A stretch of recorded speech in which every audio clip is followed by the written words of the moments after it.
మన star borewells Mancherial ఛానల్లో వచ్చే అన్ని వీడియోలు కూడా ఒక సరైన టాపిక్ గురించి మాట్లాడుతున్నప్పుడు ఆ టాపిక్ మొత్తం కంప్లీట్ అయ్యే వరకు మళ్ళీ వేరే టాపిక్ గురించి రావండి.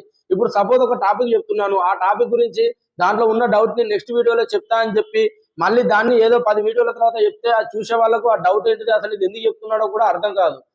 కాబట్టి ఏదైనా ఉంటే మొత్తం టాపిక్ కంప్లీట్ అయిపోయిన తర్వాతనే మళ్ళీ కొత్త వీడియో కొత్త టాపిక్ గురించి చెప్పే ప్రయత్నం చేస్తాను. అందుకే ఏదైనా సరే పలానా దాని గురించి నెక్స్ట్ వీడియోలో చెప్తాను అంటే ఖచ్చితంగా నెక్స్ట్ వీడియోలో దాని గురించి మాత్రమే చెప్తానండి.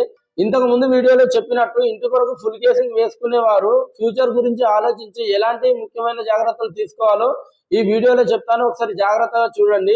ఒకటి ఏంటంటే బోర్ అయిపోయిన తర్వాత లోపల దించే పైపులు ఏవైతే ఉన్నాయో అవి ఖచ్చితంగా నాణ్యమైన పైపులు లేదా పలానా మంచి బ్రాండ్ కి సంబంధించిన పైపులు మాత్రమే వాడండి.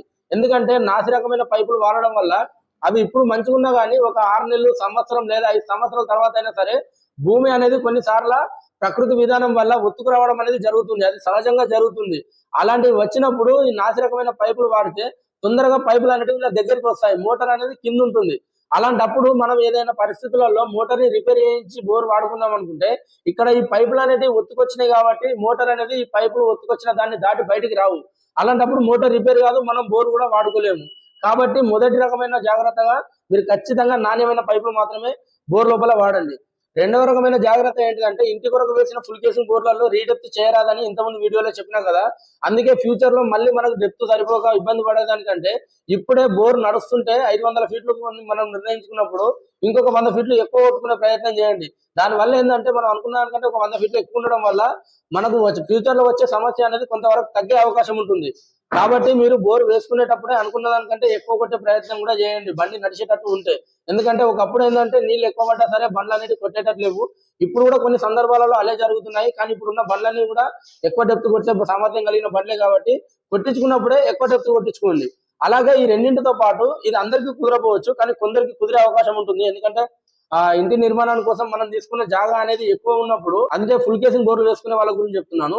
బోర్ వేసుకున్న తర్వాత ఇల్లు కట్టేటప్పుడు ఎందుకైనా మంచిదని కొంచెం జాగా ఉంచి కట్టుకోండి. ఎందుకంటే అక్కడ ఉన్నది ఫుల్ కేసింగ్ బోరింగ్. ఇంకా 20 సంవత్సరాలైనా 30 సంవత్సరాలైనా డెప్త్ అనేది ఏదో ఒక టైంలో మనకు సరిపోదు. అలాంటప్పుడు మళ్ళీ జాగ లేకుండా ఆల్రెడీ ఇల్లు ఉండడం వల్ల గోడలు కొట్టుకున్నా సరే మనం బోర్ అనేది కొన్నిసార్లు వాసిపోకుండా వేసుకోలేము.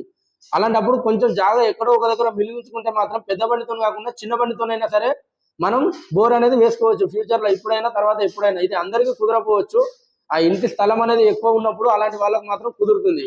వీడియో మీకు నచ్చింది అనుకుంటున్నాను. ఫుల్ కేసింగ్ వేసుకునే వాళ్ళు నేను చెప్పే జాగ్రత్తలు పాటిస్తారు అనుకుంటున్నాను. వీడియో మీకు నచ్చితే లైక్ చేయండి, షేర్ చేయండి, సబ్స్క్రైబ్ చేసుకోండి.